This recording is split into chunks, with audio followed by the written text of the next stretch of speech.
자, 이번 시간에는 우리가 42쪽이죠. 42쪽이요. 문제를 한번 풀어보도록 그렇게 하겠습니다. 42쪽 보면 기출 및 적중 예상 문제라고 나와 있죠. 그래서 여러분들이 이제 일단 그 문제를 풀면서 강의를 들으는 것이 아주 중요하고, 두 번째는요, 기출 문제를 철저하게 분석하는 게 아주 중요해요. 그래서 기출 문제가 어느 정도 여러분 분석이 되면 사실은 모든 문제라고 하는 것은 기출 문제 범주 안에서요, 약간씩의 범위를 넓히고 좁히고 이렇게 하거든요. 그래서 여러분들이 기출 문제를 잘 보셔야 되겠죠. 자, 문제용 42번에요. 2번 한번 보도록 하겠습니다. 민법의 법원에 관한 설명으로 옳지 않은 것은 이렇게 되어 있죠. 1번요. 대법원이 제정한 규칙도 민사에 관한 것, 딱 거기만요. 민사에 관한 것이 모두가 다 실질적 의미의 민법으로서의 법원이 될 수 있다. 2번요. 사실인 관습은 사회생활 규범일 뿐 법 규범이 아니죠. 그래서 원칙적으로 우리가 뭐냐면 사실인 관습은 관습에 불과하죠. 그래서 법은 아니니까요. 당사자가 입증을 하는데 사회생활 규범일 뿐 법 규범이 아니기 때문에 민법의 법원으로 인정되지 아니한다. 이렇게 되는데, 이제 이 사실은 관습이라고 하는 거하고 관습법을 우리가 이제 두 개를 대법원 판례는 반드시 뭐를 하고 있다? 구별하고 있다. 그래서 관습법이라고 하는 것은 일정한 관행과 법적 확신이 있고 정당성과 합리성이 갖춘 것이고, 그런데 사실은 관습은 관행은 있지만 뭐는 없다? 법적 확신은 없는 것이다. 이런 말이죠. 그다음 3번은요. 상급법원의 재판에서의 판단은 이와 유사한 장래의 다른 사건을 재판함에 있어서 하급심을 기속한다 그랬는데, 우리가 아까 얘기했었는데, 당해 사건에 한해서 하급심을 기속해요. 당해 사건에서만. 그러니까 A라는 사건이 발생했는데, 이 A라는 사건에서는요, 하급심에서 지방법원과 고등법원에서 뭐라고 했냐? A라는 사건에 대해서 A가 갑은 을한테 1억 원을 지급해야 된다. 이렇게 만약에 판단을 했다고 해봐요. 그런데 대법원에 가서 보니까 갑이 을한테 지급을 해야 되는 것이 아니고 도리어 을이요 갑에게 지급을 해야 된단 말이죠. 그렇게 판결을 내렸죠. 그러면 이제 이 하급심이 잘못됐으니까 파기환송을 한단 말이죠. 다시 고등법원에 보낸단 말이죠. 그러면 고등법원은 그 사건에 있어서만큼은 을이 갑에게 지급을 해야 된다. 이렇게 판결을 내려야 되는 거죠. 그런데 다른 유사한 사건에서는 원칙적으로 법에 의해서는요, 기속되지 않는다. 이런 말이죠. 그래서 유사한 다른 사건에 기속하지 아니한다. 3번이 틀렸죠. 4번은요. 관행이 관습법으로 인정되기 위해서는 헌법을 최상위 규범으로 하는 전체 법질서에만 한다. 반하지 않는다. 즉 정당성과 합리성이 있어야 되고, 5번은요.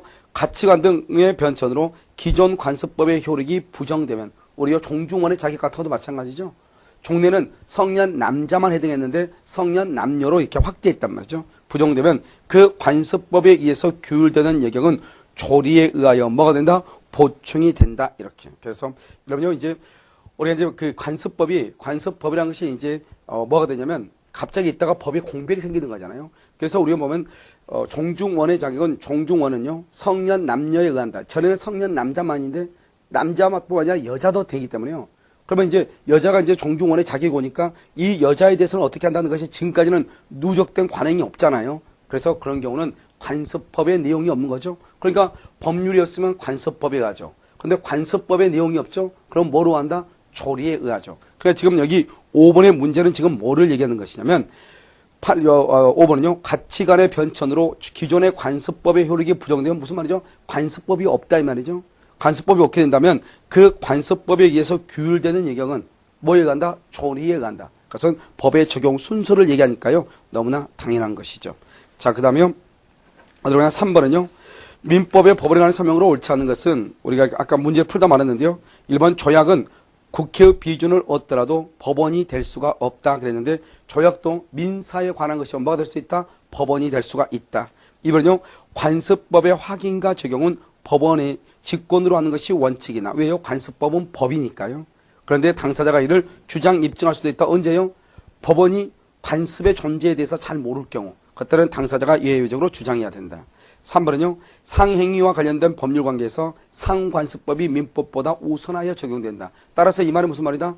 법률이 성문의 법률이 관습법에 언제나 우선한다. 그러면 된다 안 된다? 안 된다 이 말이죠. 그래서 상행위와 관련된 법률 관계에서는 상관습법이 민법보다 우선하여 적용된다. 이렇게 적용된다. 이렇게 얘기하죠. 그 다음에 4번은요.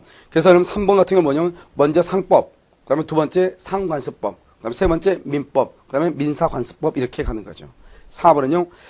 관습법이 헌법에 위반이 된다. 된다. 그러면 법원이 그 효력을 부인할 수가 있다. 그래서 헌법을 최상위 규범이라는 헌법에 적용되죠. 위반되지 않아야 되죠. 5번은요. 관습이 관습법이 되기 위해서는 사회의 법적 확신과 인식에 의해서 법적 규범으로 승인 강행되어야 한다. 이것은 판례 내용 그대로죠. 4번은요. 옳은 것은요. 대통령의 긴급 명령이 민사에 관한 것이면 법원이 될 수가 있다. 그래서 1번이 정답이죠. 그래서 긴급 명령이라든가 헌법재판소 판례라 할지라도 그것이 민사에 관한 것이면 법원이 될 수가 있다. 2번은요. 국제조약이나 일반적으로 승인된 국제법규는 민사에 관한 것, 민사, 그러면 법원이 될 수 있다. 대법원규칙, 민사에 관한 것, 법원이 될 수 있다. 헌법재판소의 결정, 민사에 관한 것, 법원이 될 수 있다. 5번요. 관습법도 민법의 법원이다. 판례가 인정하는 관습법상의 권리로 분묘 기지권, 관습법상 법정 지상권, 원청권, 그런데 뭐가 틀렸다? 원청권은 들어간다, 들어가지 않는다? 원청권이라든가 사도통행권이라든가 미등기 무허가 건물의 양수이라든가 근린공원 이용권 이런 것은 관습법상의 권리로 인정되지 아니한다 이런 말이죠. 그래서 5번은 원청권이 들어가서 틀린 것이죠. 5번은요. 옳지 않은 것이죠. 1번요. 민법 1조에 따르면 관습법은 법률에 의하여 보충적인 효력만이 있으나 그래서 우리 보면 문제를 보면 판례에 의함 이렇게 되어 있죠. 판례에 따르면 보충적 효력이죠. 예외적으로 법률에 우선하는 효력을 가질 수도 있다. 이렇게 되어 있죠. 그래서 이것은 우리는 원칙적으로 민법하고요. 민법하고 이렇게 관습법이 부딪히면 법의 적용 순서에서는 판례는 뭐냐? 관습법이라는 것은 민법의 즉 성문 법률의 여루적 보충적 효력을 가진다. 이렇게 얘기를 했잖아요. 그래서 원칙적으로 보충적 효력만 가지고 있죠. 그런데 분묘 기득권의 관습법상에 의해서 인정되는 물건들이 있잖아요. 그런 것들은 관습법에 의해서 따르는 것이죠. 2번요. 민사 문제에 관하여 법률 관습법 조리 이것이 재판의 준칙이 된다. 그래서 재판의 준거 이렇게 얘기하고 3번은요.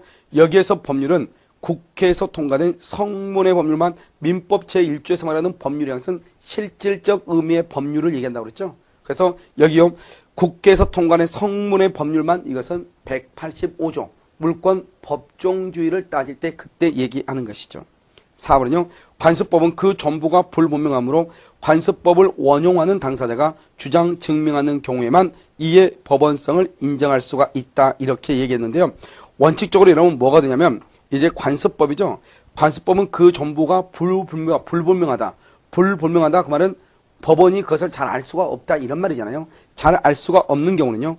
관습법을 원용하는 당사자가 주장 증명해야 법원성으로 뭐 할 수 있다? 인정될 수 있다 이런 말이죠. 5번은요. 조리는 사물의 본질로서 법원인 동시에 법률행위 해석과 그 다음에 법률 해석과 계약 해석의 기준이 된다 이렇게 되어 있나요? 이것은 여러분 뭐를 얘기하냐면 나중에 보면 알겠지만 법률행위 해석 기준에 보면은 목적과 그 다음에 사실은 관습과 임의법규와 신인성실의 원칙 이때 말할 때 법률행위 해석을 할 때 신인성실의 원칙을 뭐라고 얘기하냐? 바로 그것을 조리라고 얘기하거든요. 조리요. 알겠죠? 그래서 그 조리 그것을 얘기하는 것이죠. 자, 그 다음에요. 5번이고 그 다음에 6번을 보셔요. 6번을 보면은 관습법과 사실은 관습에 관한 설명중으로 맞는 것은 이렇게 되어 있죠. 관습법은 사실은 관습과 구별되지만 양자 모두 법률행위의 당사자의 의사를 보충하며 그치는 점에서 동일하다 이렇게 했는데요. 여기서 여러분 우리가 보면 관습법은 사실은 관습과 구별하죠. 그런데 관습법은 법이란 말이죠. 그런데 사실은 관습은 법이 아니란 말이죠. 그러니까 사실은 관습은 당사자의 의사를 보충하는 데 그치는 것이고 또는요 법률행위 해석에 뭐가 된다? 표준이 되는 것이고 무슨 말인지 알겠죠? 그래서 1번이요. 관습법은 법이니까 당사자의 의사를 보충하며 적용돼 그치는 것이 아니고 법에 적용이 되죠. 법에 적용이 되는 것이다. 자, 그 다음에 2번은요. 종중 구성원의 자격은 성년 남자로 한정한다는 관습법으로서의 법적 확신은 종전대로 유지되고 있다. 틀렸죠? 성년 남녀다. 그래서 정당성과 합리성이 없다. 3번은요. 명인 방법에 의해서 공시되는 것 동산 양도담보 등은 사실은 관습에 해당하므로 틀렸죠?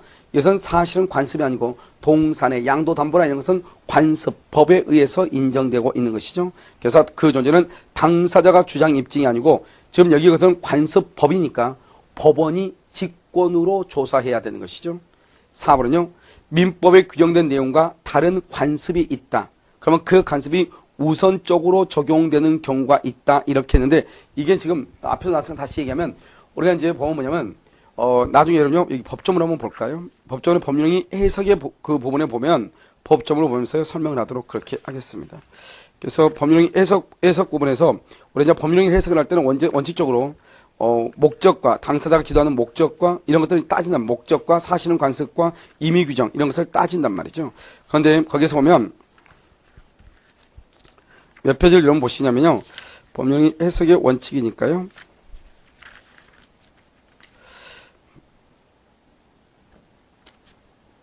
자, 어디를 보시냐면 페이지요.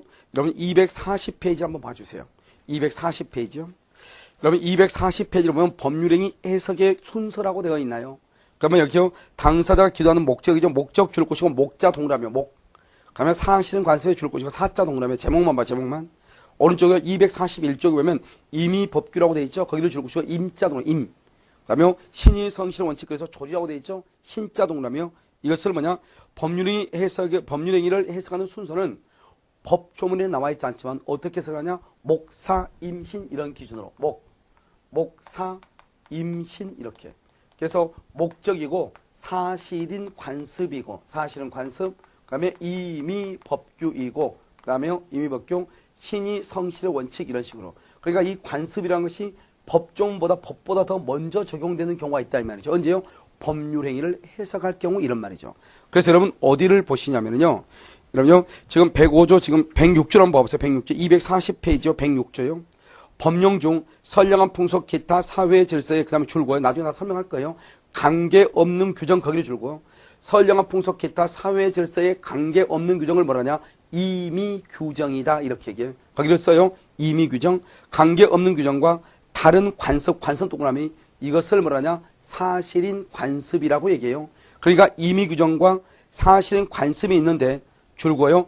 당사자의 의사가 명확하지 아니하는 때 거기를 줄 것이고 명확하지 아니할 때 관습, 사실인 관습에 간다. 그럼 여기 보면 법률행위 해석할 때는 당사자가 기도하는 목적을 먼저 보고 그 다음에 아무 말이 없으면 사실인 관습을 보고 임의법규를 본다 이런 말이잖아요.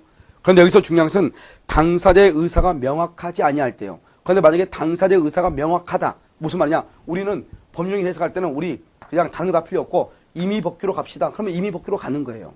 사실은 관습으로 합시다. 그럼 사실은 관습으로 가는 거예요. 그런데 당사자의 의사가 아무 말도 없어. 그런데 해석을 해야 될 문제가 발생했어. 그러면 어떡하냐? 먼저 두 사람이 기도하는 거 원하는 게 뭔가 봐. 잘 모르겠어.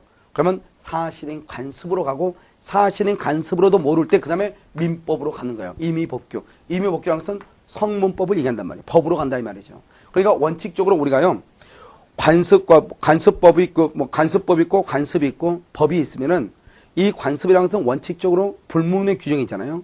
그러니까 원칙적으로 뭐냐면 관습과 법이 이렇게 충돌하게 되면 원칙적으로 성문의 법이 우선을 해야 될 것 같은데 그러면 법이 관습에 우선을 해야죠. 관습법의 법이든 여기요 임의법규의 법이든 법이 관습에 우선을 해야 될 것 같은데 여기요 법률행위를 해석하는 경우에는 관습이 법에 우선하는 경우도 있다 이런 말이죠. 알겠죠? 그래서 그럼요 240페이지 그것을 얘기하는 것이에요. 그럼 다시 한번 보면 거기 뭐라고 나와 있냐면 여기 6번에요. 44페이지요. 6번에 4번 한번 봐보세요. 민법에 규정된 내용과 다른 관습이 있는 경우 관습이 우선적으로 적용되는 경우도 있다. 언제 우선적으로 적용이 되는 것이냐? 그것은 언제 적용이 돼요? 그것은요. 당사자의 의사가 뭐 하지 않을 때? 명확하지 아니할 때. 우선적으로 적용되는 경우가 있고 또 이제 나중에 또 뭐냐면 해석을 할 때죠. 그러면 또 어디가 있냐? 이러면요. 물권법에 가다 보면요. 물권법에 가면 상린관계라고 돼 있거든요. 소유권이요. 그러면 소유권을 보면 뭐라 하느냐? 관습이 있으면 관습에 따른다. 이런 말이 있어요. 그래서 뭐 수류의 변경이라든가 알겠죠? 이런 것도 보면 수류의 변경 같은 것은 관습이 있을 때는 관습에 따르거든요. 이렇게요. 우리 민법에는 일정한 범위 내에서는 관습이요. 일정한 법에 우선하여 적용될 수 있는 경우도 있다. 이렇게 얘기하는 것이에요. 자, 그 다음에 5번은요.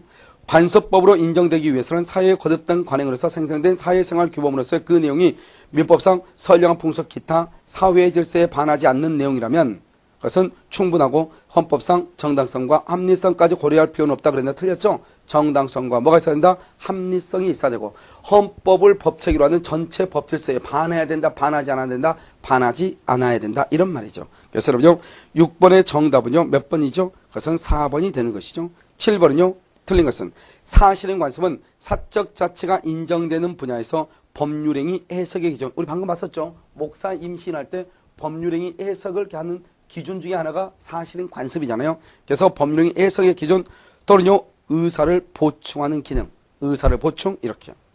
이건요 당사자의 의사가 명확하지 않죠. 명확하지 않으면 임의규정과 관습이 있으면 뭐에 따른다? 관습에 따른다. 106조. 방금 우리 봤었잖아요. 106조 관습에 따른다. 이때 중요한 것은 의사가 명확하지 않는 경우.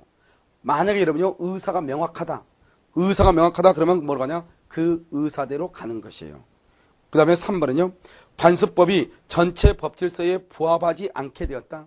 전체 법질서 부합하지 않으면 관습법은 법적 규범으로서 효력이 부정되고 이렇게 법적으로서 효력이 부정되면 그 틈은 뭐로 메운다? 조리로 메운다 이런 말이죠.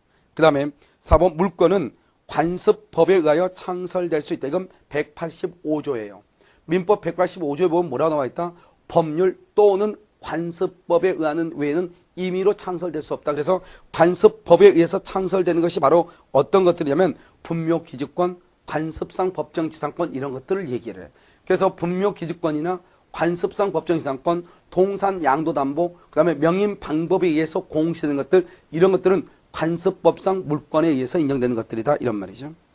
5번은요. 사실은 관습은 법령으로서의 효력이 없는 단순한 관행이다. 따라서 당사자의 주장이나 증명이 없으면 법원이 직권에 의하여 엄할 수 없다. 판단할 수는 없다. 이렇게 되는데 원칙적으로는 법원이 직권에 의해서 판단하지 않는 것이 아니고 당사자가 주장 입증을 해야 되는데 만약에 그 관습이라고 하는 것이 뭐가 됐을 때 경험칙화되어 있을 때는 누가 입증을 하는 것이다? 그것은 법원이 직권으로 조사를 해야 되는 것이죠. 그래서 경험칙화되어 있을 때 그렇다 이런 말이죠.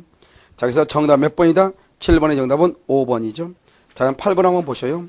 8번은요. 사실은 관습에 관한 설명으로 타당하지 않는 것 이렇게 되어 있죠. 사실은 관습이요.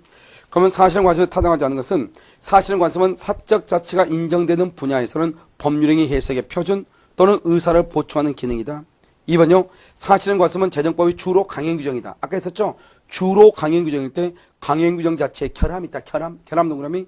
강행 규정 스스로가 그 다음에 줄고요. 관습에 따르도록 위임, 결함이 있거나 관습에 따르도록 위임한 경우에는 법적 효력을 말할 수 있다. 부여할 수도 있다. 3번은요. 사실은 관습은 법령으로서의 효력이 없는 단순한 간행으로서 당사자의 주장이나 입증이 없으면 법원이 직권에 의하여 판단할 수가 없다 그랬는데 사실은 관습도 경험칙화되어 있을 때는 뭐를 한다? 직권으로 조사할 수가 있다. 4번은요. 사실은 관습은 강행 규정에 반하는 경우에는 당사자의 의사가 명확하지 않는 때에도 해석의 표준이 될 수가 있어 없어? 없죠. 강행 규정에 반하면 무효가 되는 거죠. 그래서 따를 수가 없다. 5번은요. 사실은 관습의 존보와 그 내용은 증인의 증언에 의해서도 말 수 있다. 인정될 수 있다. 그러니까 그 관행이라든가 이런 것들을 증언에 의해서도 인정할 수 있는 거죠. 그래서 관행은 그러한 사실이 있다. 이거니까요. 그것을요 증인이 나와서 법정에 나와서 증언해 줄 수도 있죠. 그렇게 해가지고 인정할 수도 있다. 이런 말이죠. 여기까지를 우리는 뭐라고 한다? 사실은 관습에 관한 것이다. 이렇게 해가지고 여기까지는 민법의 법원에 관한 내용이죠. 법원. 알겠죠? 자, 그 다음에 여러분요. 다시 이제 기본서요. 14쪽으로 다시 와가지고 민법의 기본 원리와 제한이라고 되어 있잖아요. 쭉 이렇게 나와 있는데요. 뭐 이런 것들은요. 크게 중요한 것은 아니고 어디를 보냐면 이렇게 보시면 돼요. 우리가 이제 프랑스 혁명 있죠. 이 프랑스 혁명을 통해서 어떻게 되냐? 프랑스 혁명이 있기 이전에는 이건 절대 왕정이라고 하는 것이죠. 절대 왕정 국가죠. 그래서요. 곧 뭐죠? 황제가 모든 그 나라의 물권과 인권과 모든 것을 소유하죠. 그래서 사람도 자기 사람이죠. 그러니까 가다가 뭐 예쁜 여자 있으면요. 자기 아내로 그냥 오라가면 자기 아내가 되는 거죠. 왜? 물건하고 똑같으니까요. 자기 소유나 마찬가지니까요. 그런데 이제 프랑스 혁명이 있고 난 다음에 뭐 여기서 처음으로 뭐가 나오냐? 자유와 평등이라고 하는 거 나오죠. 자유와 평등과 그다음에 물론 이제 여기 뭐냐? 박애란 게 나오죠. 그래서 프랑스 국기를 삼색기죠. 삼색기란 말이죠. 그래서 자유와 평등과 박애가 나와. 여기서 자유라고 하는 것과 뭐고 평등이라고 하는 것은 뭐냐? 이때요. 프랑스 혁명이 있기 이전에는 왕하고요. 신하고는 상하 수직 관계죠. 그래서요. 왕이 모든 것을 절대적으로 모든 재산과 그 나라 안에 있는 모든 재산과 모든 인권, 신권 모든 것을 다 관장을 했는데 여기서 뭐가 나오냐? 권리, 능력, 평등의 원칙이다. 이게 나와. 권리, 능력, 평등의 원칙 이 말이 여기서 처음으로 나와. 그래서 뭐라고 하면 법 위에 사람 없고 법 안에 사람 없다. 이렇게 딱 하죠.